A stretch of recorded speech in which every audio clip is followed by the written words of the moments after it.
back to the show. We are going to be doing some fun mini episodes for the summer.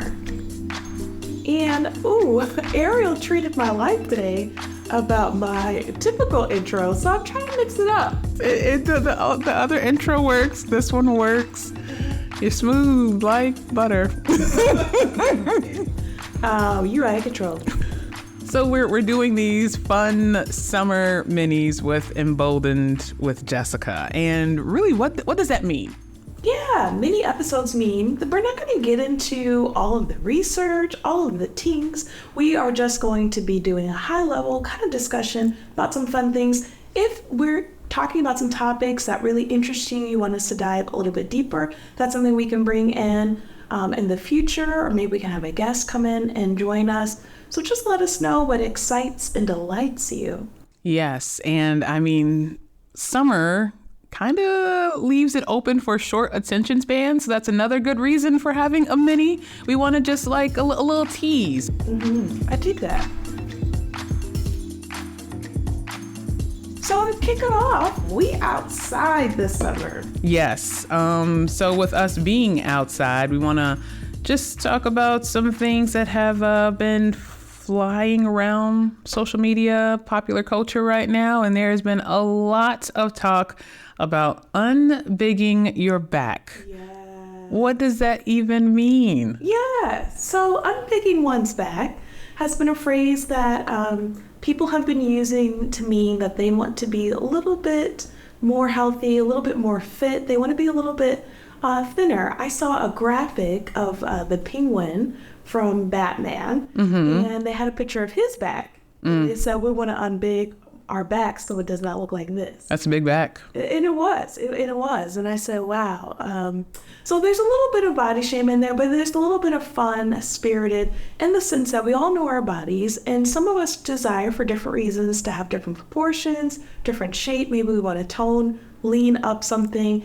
And so everybody is a summer body, and I feel that very strongly because it's going to get the body I got. Okay. Pretty much. And I mean, summer is like key for having some really good summer food. So if my back is big this summer, just know that I'm still really enjoying my summer.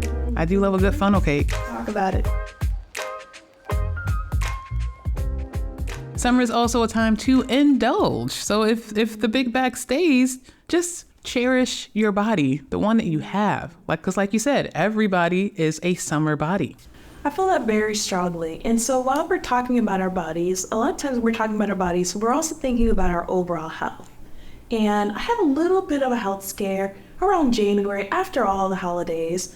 And I feel like I have high blood pressure. So I said, let me go ahead and check this with the high blood pressure device I have at home. And the instructions I had never really read. Okay? And so I checked it and I said, oh my gosh, it said I had high blood pressure. I was like, I'm finna die.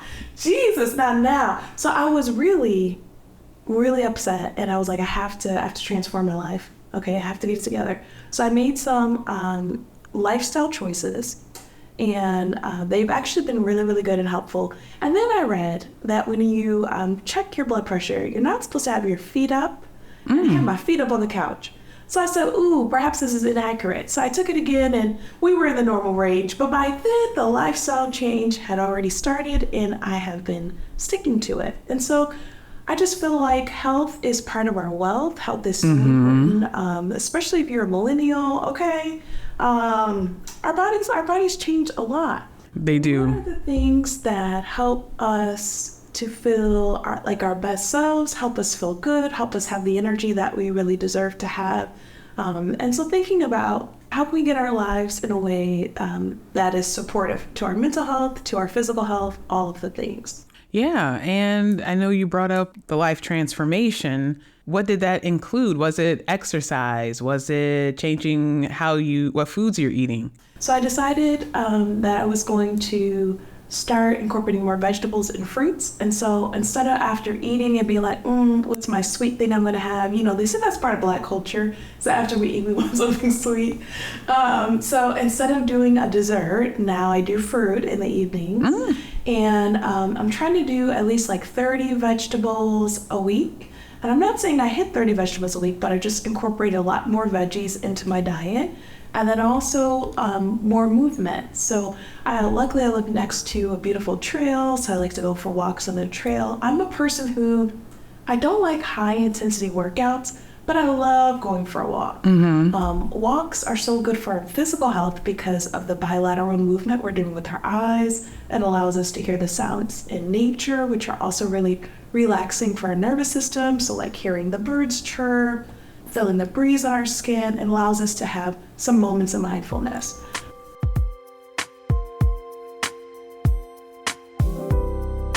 That whole movement piece is really big. I feel like maybe at sometime in the pandemic, but I think it got really big last year, the hot girl walks, and that could be a big part of the movement, because there's this piece of, if you don't use it, you will lose it. And you're thinking in your 20s, I'm all good. You're thinking in your 30s, I'm still pretty good. And then as we get older and older, if you aren't doing stuff, if you're just sticking to this routine of your 9 to 5, and then you come home and sit down, go to sleep, and then do it all over again, what are you really doing to nourish your body? Yeah. Just keep that in mind. Well, and even like the spending time making my meals allows for more movement, right? And so movement in general, the exercise, it helps to boost our mood, it helps to boost our energy, it improves our immune system, our digestive system, all of that. So like even like movement after we finish eating helps us to aid in digestion and helps us to feel better. And so while I'm not saying I'm not putting anything in the air fryer, okay, that air fryer still got to get used. This is true. But now that, the other big thing I did was decrease my alcohol consumption. Because one of the really bad habits I developed during the pandemic was drinking like wine as I cook, and like drinking a lot. It was the pandemic.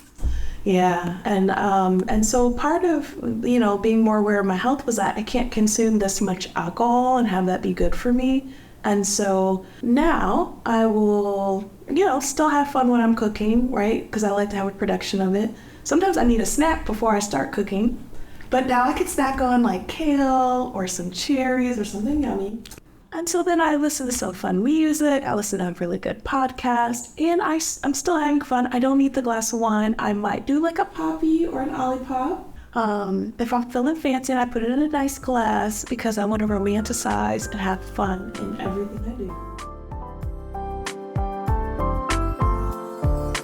I love this idea of making it a production and romanticizing these everyday things that we already have to do. Like how can we add a little bit more ease and joy to it? I mean, if I think about the chore of cooking and that I'm going to be cooking for the rest of my life, then I'm not going to want to do it, right? I'm going to feel like, I just had a long day at work. I deserve to go pick up this fast food, or I deserve to go call this DoorDash.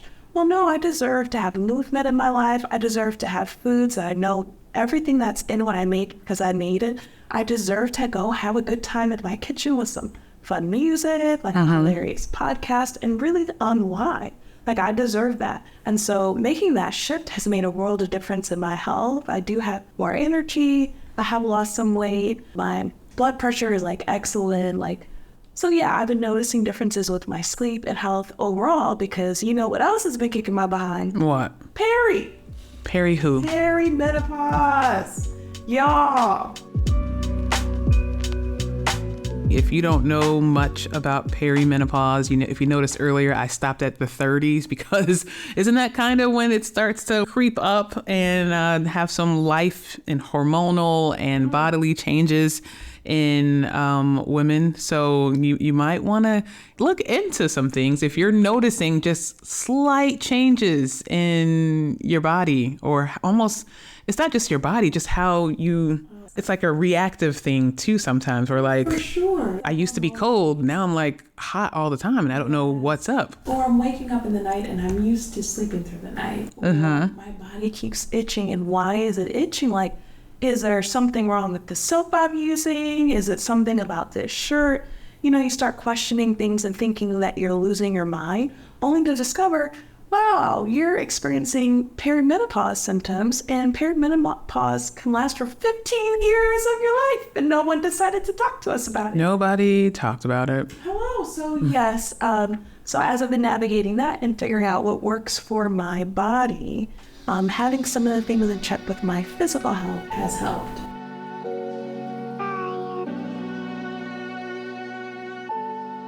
Now, since this is a mini and we are still living our day-to-day lives, and usually that involves social media, we have to talk about what we've been getting influenced on.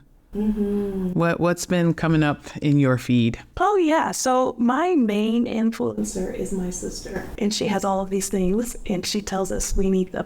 Well, she doesn't tell us we need them. She just tells us how wonderful they are for her.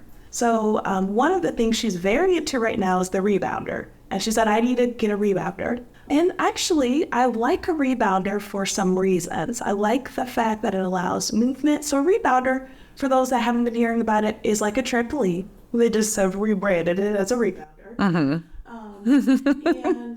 And one of those like mini trampolines, like when you were like a child and you didn't have the big one in your backyard, but you had the little small one. It's one of those that usually like 5-year-olds jump on, but now they have, like you said, rebranded it. And now it's all about getting that movement, that jumping motion. Yes, I remember Amanda Seals during the pandemic was like, I can't deal with all this foolishness. I'm in my backyard on my trampoline. And she was just having the time of her life. Now, movements that are rhythmic and repetitive are really great for our nervous system. I've heard that the rebounder is also really good for draining the lymphatic system. But all of us need different ways that we move our bodies in ways that we enjoy. So I talked about how I don't like hardcore exercise, but I like walking. I'm not going to force myself to do something I don't want to do. But if like jumping on a trampoline was a lot of fun, or, it is a form of stimming. For me, I really like the jump rope. I like the repetitive motion of a jump rope. And so finding movements that are fun, the rebounder is one of the things that's been on my, that's popped up. And the other thing has been that vibration plate. I don't know if you've seen it. Yes, that has been in my feed where people are just standing on this thing and they're just constantly shaking. And they try to do it for 10 minutes? Yeah. Or more, and you're just shaking, and people are, of course, you have the angle of you're losing weight, but then there's just so much that is happening with that motion, that movement, that constant movement where it can probably flush out stuff and things like that. I was on it and I thought I needed to go to the restroom. I kept thinking I had to go to the restroom. I didn't. Yeah, I thought it was interesting. I tried it out because, of course, my sister has one. And that rhythmic, repetitive movement, I could see that being pretty relaxing. It kind of reminds me of that gif of the girl from Bob's Burgers with the blue where she's backing it up. Oh. Yeah, yes. Are you enjoying the show? Subscribe and review to let us know what you think. And share this episode with a friend in your favorite podcast app. Thanks so much for listening to Emboldened with Jessica. If you want to keep up with us, follow Emboldened with Jessica on Instagram or Facebook. Until next time.